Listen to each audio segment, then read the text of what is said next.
Hi guys, welcome to today's Canon news. Unfortunately, not a crazy amount of stuff has happened in the past week in the world of Canon, but there are still a couple of news stories that I've put together for you guys, so there's definitely a reason to watch this video. Let's head into those two stories right now.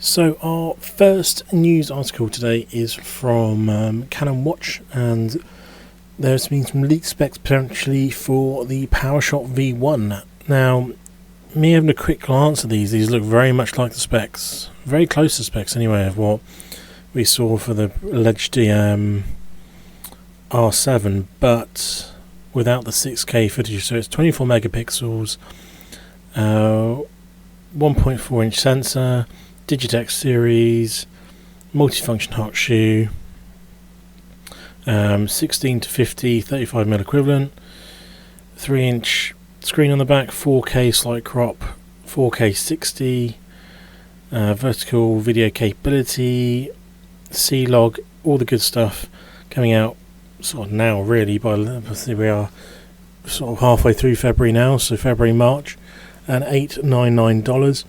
Obviously, it's not something that you'll see me review really on the channel, but it is probably a very popular camera for recording stuff like that and just content creators. So it's a fairly important camera for Canon to get out there, but yeah, not something we'll be reviewing on this channel. Now, the next news article here is from Canon Rumors, and is the EOS R1 one camera to rule them all in sales. Now, the Yodobashi Gam camera has posted a sales summary for the second half of January, and the R1 is in top place for that. So if we scroll all the way down here, we'll see the top 10. So we got the R1 number 1, followed by Nikon Z52 number 2, and then the Canon R5 Mark II in number 3. Apart from the number 9 spot here with the R50 with the double zoom pack, that is all the Canons that are on this list. But it's definitely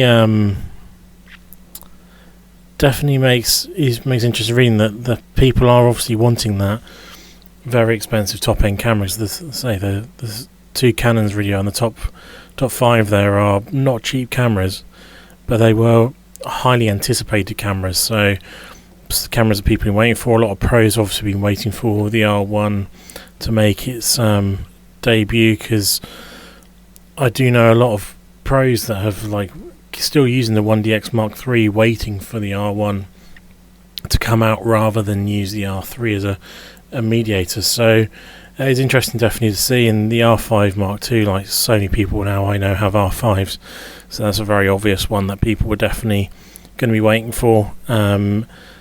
Just that high megapixel photo quality is just unbeatable from the R5 from what I've seen other people use. Yeah, it's interesting to see those on there. Let me know what your thoughts are on that list.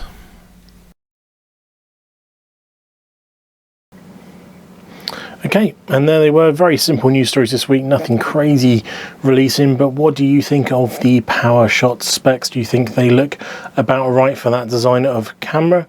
And also let me know your thoughts on the R1 being on top of the sales reports and the R5 Mark II being third.